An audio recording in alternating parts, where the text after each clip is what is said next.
The complex and often tense relationship between Iran and the United States has produced some truly unexpected and dramatic moments.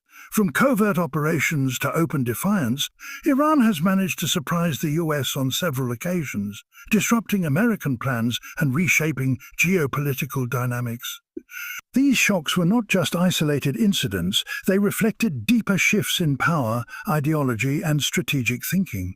Whether you're familiar with Middle Eastern politics or just intrigued by tales of international intrigue, the events we're about to cover will leave you amazed. Iran has consistently punched above its weight, leveraging strategy, timing, and bold moves that even Washington didn't see coming.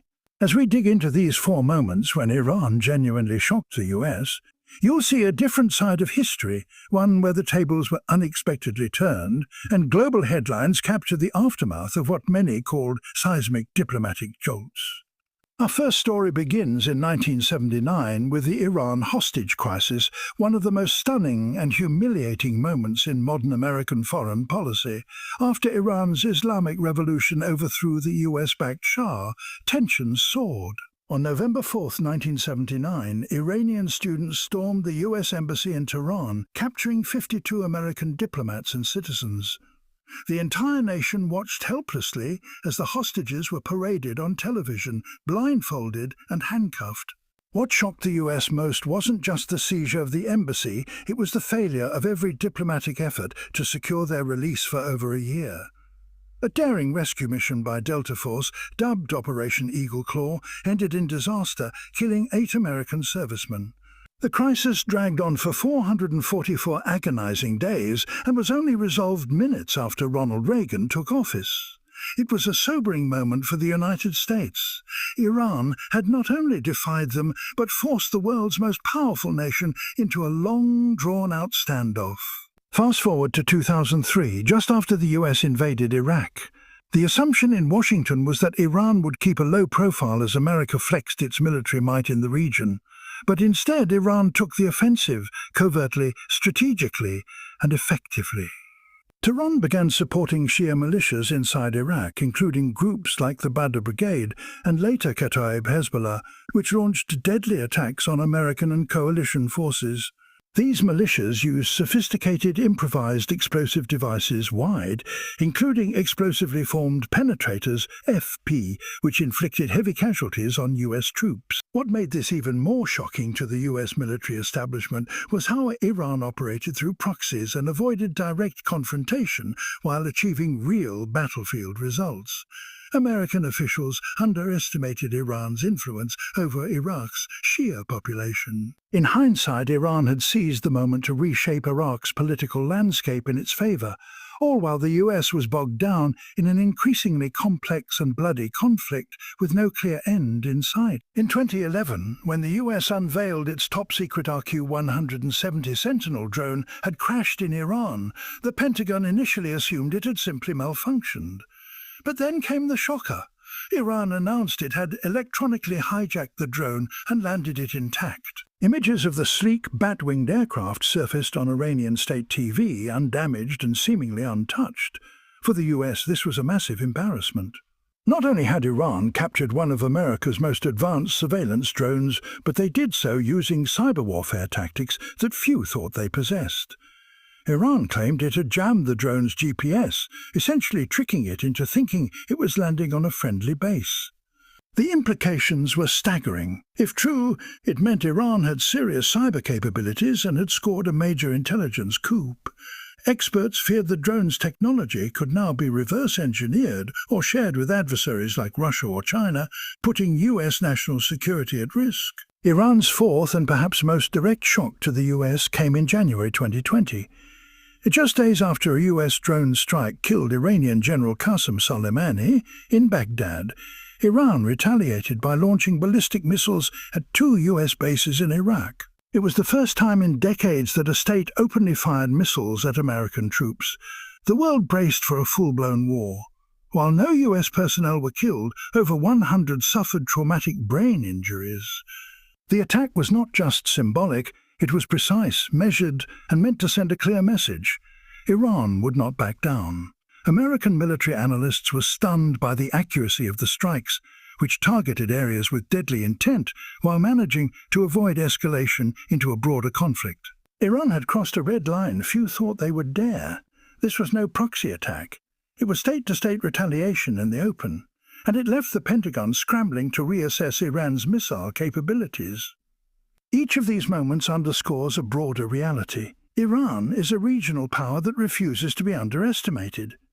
In Washington, for decades, the prevailing belief was that Iran, heavily sanctioned and politically isolated, lacked the capacity to truly challenge American power. But again and again, Iran shattered those assumptions. Whether through asymmetric warfare, cyber tactics, or bold strategic gambles, Tehran has played a long game. What makes these shocks so significant isn't just their surprise factor, it's their ripple effects. The hostage crisis changed how embassies operate. The Iraq meddling reshaped Middle Eastern alliances. The drone capture sparked a global conversation on cybersecurity. The missile strikes redefined red lines in modern warfare. These weren't random stunts. They were calculated, deeply political maneuvers with global consequences. Iran's strategy, while unpredictable, is rooted in a coherent worldview that views resistance, resilience, and symbolism as core pillars of statecraft. Western media often portrays Iran as erratic or irrational, but these four events paint a different picture, one of cold calculation and opportunistic timing. The hostage crisis capitalized on revolutionary momentum. The proxy war in Iraq exploited America's overreach. The drone hijack revealed a focus on technological parity, and the missile strike demonstrated a new confidence in Iran's military precision. In each instance, Tehran knew the stakes, and they played their cards when the odds seemed overwhelmingly against them. That doesn't mean Iran is invincible, but it certainly isn't reckless. The element of surprise in all four cases came from Iran acting in ways that defied US expectations. Intelligence agencies were caught off guard, military strategists were left scrambling, political leaders faced public backlash for being blindsided. This isn't just about one-upmanship. It's about a country long demonized in Western narratives managing to flip the script when it mattered most. But why does Iran keep catching the US off guard? Part of the answer lies in underestimation. American foreign policy has for decades treated Iran as a pariah rather than a peer, focusing on containment rather than understanding. As a result, Tehran's internal politics, strategic culture, and military innovations often fly under the radar. This gap in perception allows Iran to operate in the blind spots of US policy. Take the drone incident. Few in Washington imagined that Iranian engineers were developing electronic warfare capabilities strong enough to manipulate advanced aircraft. Or look at Soleimani's legacy. While demonized in the West, he was revered in Iran and across Shia militias as a strategic genius. The US may have seen him as a threat, but Iran saw him as a symbol of deterrence and coordination. The misreading of these dynamics creates openings for Tehran to deliver shocks that feel, to Americans, like they came out of nowhere. Another crucial factor is Iran's use of asymmetric tactics, methods designed to exploit vulnerabilities in a much stronger opponent.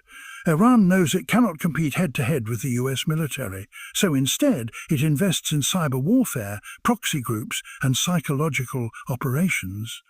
These are low-cost, high-impact strategies that sow confusion and create disproportionate effects. When Iranian-backed groups in Iraq attacked American forces, they weren't trying to win a traditional war. They were trying to make staying in Iraq politically and militarily untenable.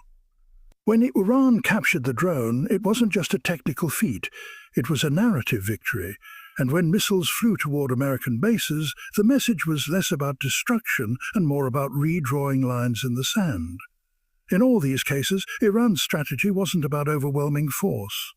It was about clever disruption, doing just enough to shift the strategic balance without triggering full-scale war. It's important to note that these shocks didn't occur in a vacuum.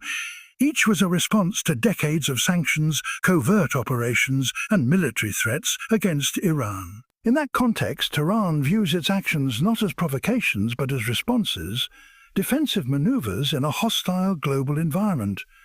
The US, for its part, often struggles to distinguish between deterrence and escalation.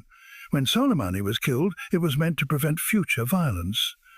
Instead, it provoked the most direct attack on US troops in years. This cycle of action and reaction creates a volatile loop where neither side fully understands how the other thinks. Iran's playbook is shaped by a long history of resisting foreign domination, from ancient Persia to the 20th century coups. That historical memory fuels its strategic choices, and until the US understands that mindset, it will likely continue to be caught off guard by Tehran's next move. The international fallout from these shocks is just as significant. Other countries watch how the US responds to Iran and draw their own conclusions. After the hostage crisis, many nations began reassessing how they handled revolutionary regimes. After the drone capture, countries like China and Russia reportedly took keen interest in Iran's electronic warfare methods. When missiles struck US bases, American allies in the Gulf began questioning the reliability of Washington's security umbrella. Iran's ability to shake the global order, even temporarily, proves that shock doesn't require superpower status. It requires resolve, timing, and a willingness to take risks. These lessons echo beyond Tehran and Washington. They influence how future conflicts may play out in a world where power is no longer just about military size, but about adaptability, narrative, and psychological dominance. Ultimately, Iran's shocks to the US serve as reminders that geopolitical assumptions can be dangerously misleading. The belief that power always equates to control is flawed. Iran, through a mix of ideological conviction and practical strategy, has proven time and again that it can upend expectations. While not always successful, its bold moves have created moments that forced even the most powerful nation on earth to pause, reassess, and sometimes retreat. As tensions continue in the Middle East and beyond, it's clear that Iran remains a wild card, unpredictable yet calculating. Future events may bring more surprises, but one thing is certain: the US can no longer afford to be blindsided. These formats aren't just historical footnotes. They're signposts on a road that remains turbulent, dangerous, and full of unexpected turns. In the end, the real shock isn't just what Iran has done. It's that despite decades of sanctions, isolation, and pressure, it continues to wield influence far beyond its borders. That influence isn't based on wealth or alliances, but on a persistent strategy of resistance, disruption, and defiance. Iran's willingness to confront the US head-on in unconventional ways has made it a case study in modern asymmetrical power.